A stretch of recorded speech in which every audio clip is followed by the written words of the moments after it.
रहाणे ने लाया ऐसा तूफान, थर थर कांपा वानखेड़े का मैदान।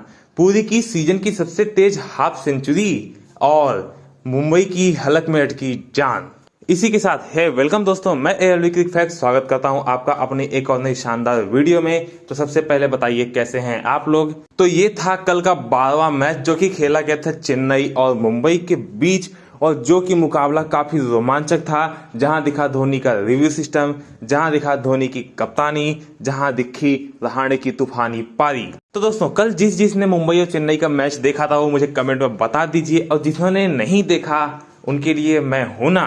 तो निर्धारित समय पर खेल शुरू हुआ, जहां की चेन्नई ने टॉस जीतकर पहले गेंदबाजी का फैसला किया और मुंबई की तरफ से ओपनिंग करने उतरे मुंबई के कप्तान रोहित शर्मा और ईशान किशन। आते ही दोनों ही बल्लेबाजों ने चेन्नई की टीम पर धावा बोल दिया था और एक के बाद एक सभी बॉलर्स की अच्छी धुलाई शुरू कर दी थी। दोनों ही काफी अच्छी लय में नजर आ रहे थे। और तुषार देशपांडे का ओवर था जहाँ की रोहित शर्मा ने 2 बड़े शॉट लगाए और उन्होंने एक बड़ा छक्का लगाया तुषार देशपांडे को, और इसी के साथ तुषार देशपांडे ने करी इसी ओवर में अपनी वापसी और रोहित शर्मा को सीधा बोल्ड आउट कर दिया। रोहित शर्मा को वापस पवेलियन लौटना पड़ा। उन्होंने 21 रन बनाए 13 गेंदों में, 1 छक्के और 3 चौकों की मदद से।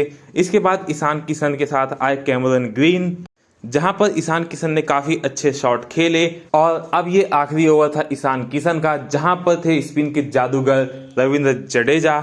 ईशान किशन ने बड़ा शॉट खेलना चाहा, लेकिन वो सीधा डिवाइन के हाथों में कैच दे बैठे। उन्होंने 32 रन बनाए 21 गेंदों में 5 चौकों की मदद से। इसके बाद बचे थे कैमरन ग्रीन और उनका साथ देने आए सूर्य कुमार यादव। अब मुंबई को एक अच्छी शुरुआत की जरूरत थी, जहां पर कैमरन ग्रीन ने एक बड़ा शॉट खेलना चाहा जडेजा की गेंद पर, और जडेजा ने अपनी गेंद पर बहुत ही तेजी से कैच लपका और उनका रिएक्शन टाइम था मात्र 0.5 सेकेंड्स।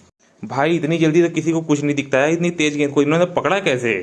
और इसी के साथ कैमरन ग्रीन भी चलते हुए 12 रन बनाकर 11 गेंदों में 1 चौके की मदद से। इसके बाद सूर्य कुमार यादव से एक बड़ी पारी की उम्मीद की जा रही थी, लेकिन वो एक स्वीप शॉट खेलने के चक्कर में सीधा MS धोनी के हाथों में कैच थमा बैठे। और यहाँ पर दिखा धोनी रिव्यू सिस्टम यानी DRS। मतलब इतनी बारीक सी आवाज निकली थी बल्ले से कि उसको धोनी ने पढ़ लिया, लेकिन दोनों अंपायर नहीं पढ़ पाए। और यहाँ पर धोनी ने लिया अपना रिव्यू सिस्टम और सूर्य कुमार यादव को वापस जाना पड़ा मात्र 2 गेंदों में 1 रन बनाकर। अब मैदान पर दो धुरंधर खिलाड़ी थे, तिलक वर्मा और आवेश खान।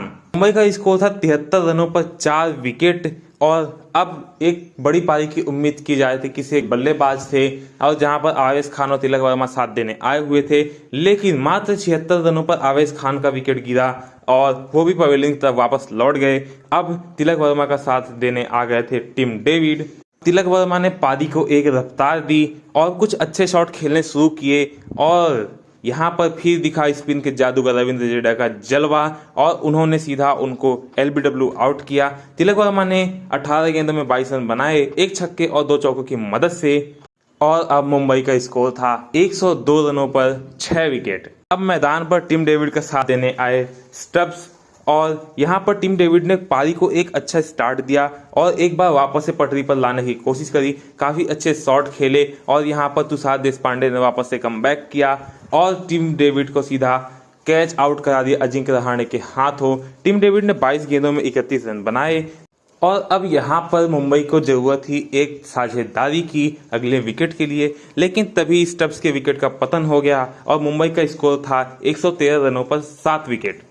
लेकिन टिम डेविड ने हार नहीं मानी और अच्छे शॉट खेलते रहना जारी रखा और उनका साथ देने के लिए आ गए थे शौकीन। लेकिन 16वें ओवर की आखिरी गेंद पर टिम डेविड भी आउट हो गए तुषार देशपांडे के हाथों, और अब शौकीन का साथ देने आ गए थे पीयूष चावला।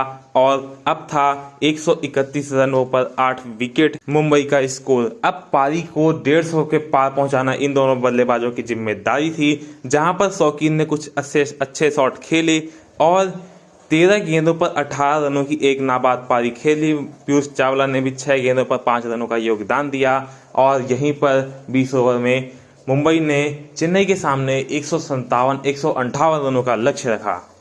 अब चेन्नई की तरफ से ओपनिंग करने उतरे डीवन कॉनवे और ऋतुराज गायकवाड़, जहां पहले ही ओवर की चौथी गेंद पर चेन्नई को पहला झटका लगा डीवन कॉनवे के रूप में। वो सीधा बोल्ड आउट हुए जेसन की बॉल पर और अब ऋतुराज गायकवाड़ का साथ देने आ गए थे अजिंक्य रहाणे और अजिंक्य रहाणे आज तो कुछ और ही सोचकर मैदान में उतरे थे।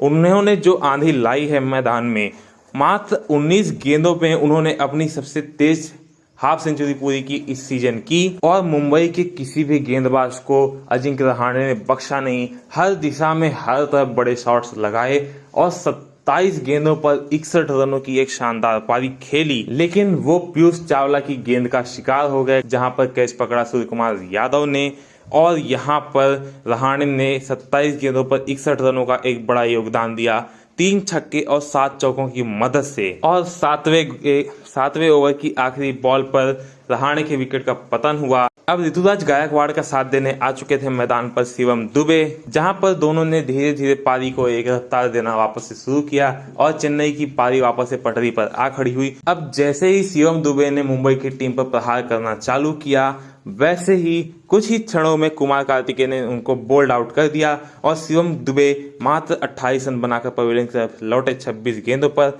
1 छक्के और 2 चौकों की मदद से। ऋतुराज गायकवाड़ आज थोड़ा सा संभल कर खेल रहे थे, क्योंकि उनको पता था कि एक तरफ से किसी न किसी बल्लेबाज से खड़ा होना जरूरी है और इम्पैक्ट प्लेयर के रूप पर आते हैं अंबाती रायडू दीपक चाहर को रिप्लेस करके। और अब इनकी जिम्मेदारी थी चेन्नई को उसके मुकाम तक पहुंचाना, उसके लक्ष्य तक पहुंचाना। हालांकि आखिरी ओवरों में लग रहा था कि वो कुछ आउट हो जाएंगे, ऐसा धोनी को आभास हो रहा था, लेकिन धोनी भी पैड पहनकर तैयार थे, लेकिन ऐसा कुछ हुआ नहीं इसके अलावा। और इसके साथ ही अंबाती रायडू और ऋतुराज गायकवाड़ ने चेन्नई को उसके मुकाम तक पहुंचाया, जहां पर ऋतुराज गायकवाड़ ने 36 गेंदों में 40 रनों का योगदान दिया, 1 छक्के और 2 चौकों की मदद से। वहीं पर अंबाती रायडू ने एक फिनिशर चौका लगाया और 16 गेंदों में 20 रनों का योगदान दिया, 3 चौकों की मदद से। तो इस मैच में दोस्तों सारी चीजें देखने को मिली। धोनी की कप्तानी, वो पुराना धोनी का रिव्यू सिस्टम, अजिंक्य रहाणे की तूफानी पारी, रविंद्र जडेजा की तूफानी स्पिन गेंदबाजी, तुषार देशपांडे का कमबैक और चेन्नई ने ये मैच जीता एक 7 विकेट के एक बहुत बड़े अंतर से। तो दोस्तों आपको ये वीडियो कैसी लगी आप हमें कमेंट करके बताइए। आपकी आईपीएल में फेवरेट टीम कौन सी है और ऐसे ही डेली हाइलाइट्स के लिए हमारे चैनल को सब्सक्राइब जरूर कर लीजिए। Thank you.